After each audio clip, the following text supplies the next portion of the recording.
মহোৎসব। মহোৎসব বলে কেন?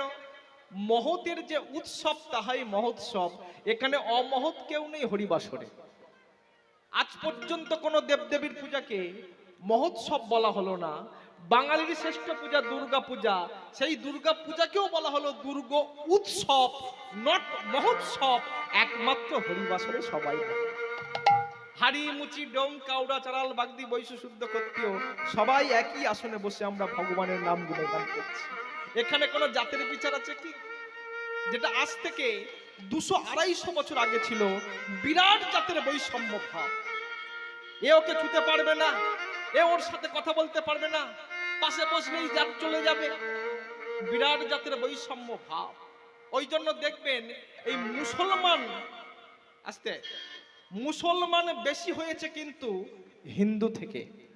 আপনি মুসলমান পাড়ায় চলে যাবেন, ওদের টাইটেল পদবিগুলো লক্ষ্য করে দেখবেন, সর্দার, কয়াল, লস্কর, আমরা বলি নস্কর, ওরা বলে লস্কর, চৌধুরী, এবিএম মনি খান চৌধুরী, এ তো সব হিন্দু টাইটেল।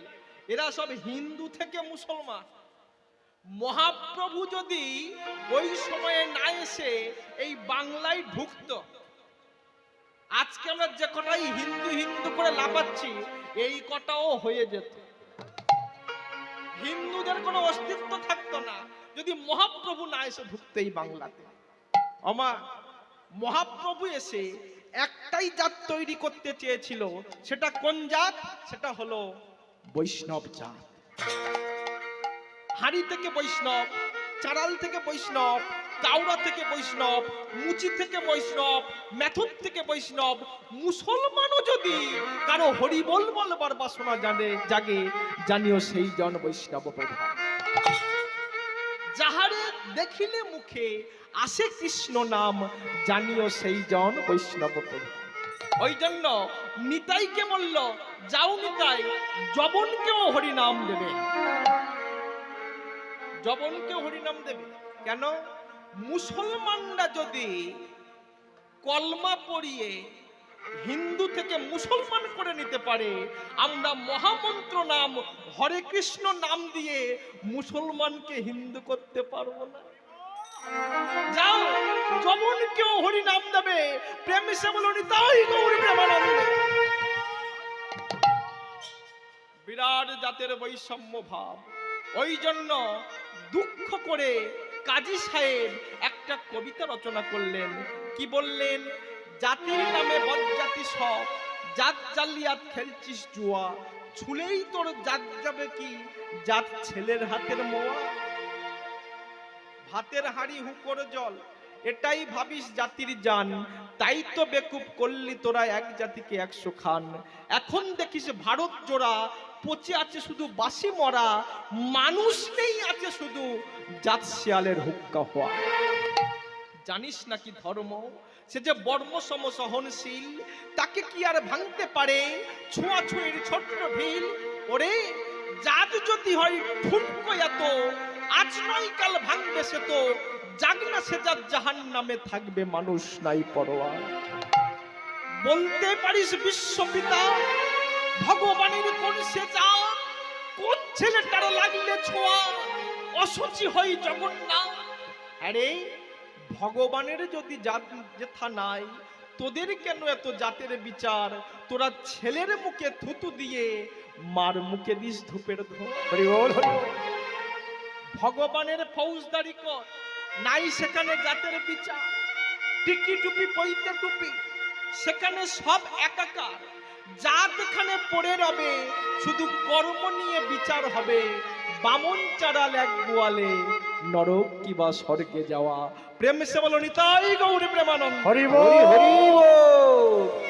মহাপ্রভু একটাই জাত তৈরি করতে চেয়েছিল, সেটা হলো বৈষ্ণব জাত।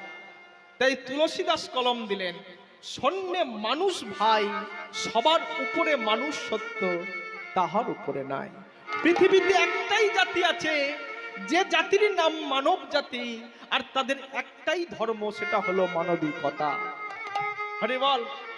শূন্যে মানুষ ভাই, সবার উপরে মানুষ সত্য, তাহার উপরে নাই। তবে যার কাছে মনুষ্যত্বের মূল্যায়ন খুঁজে পায়। হরি বল, হরি বল। হাত পা থাকলে মানুষ হয় না মা। আস্তে পশুবৃত্তি মানব জাতি করছে পালন, অজ্ঞানতার অহংকারে পরিপূর্ণ মন, পাপ পুণ্য ভালো মন্দ পশু জানে না, এই মানব জাতি জেনেও তা মেনে চলে না। ইউনিভার্সিটির ডিগ্রি এদের আছে কত শত, তথাপিও চলন যেন মূর্খের মতো।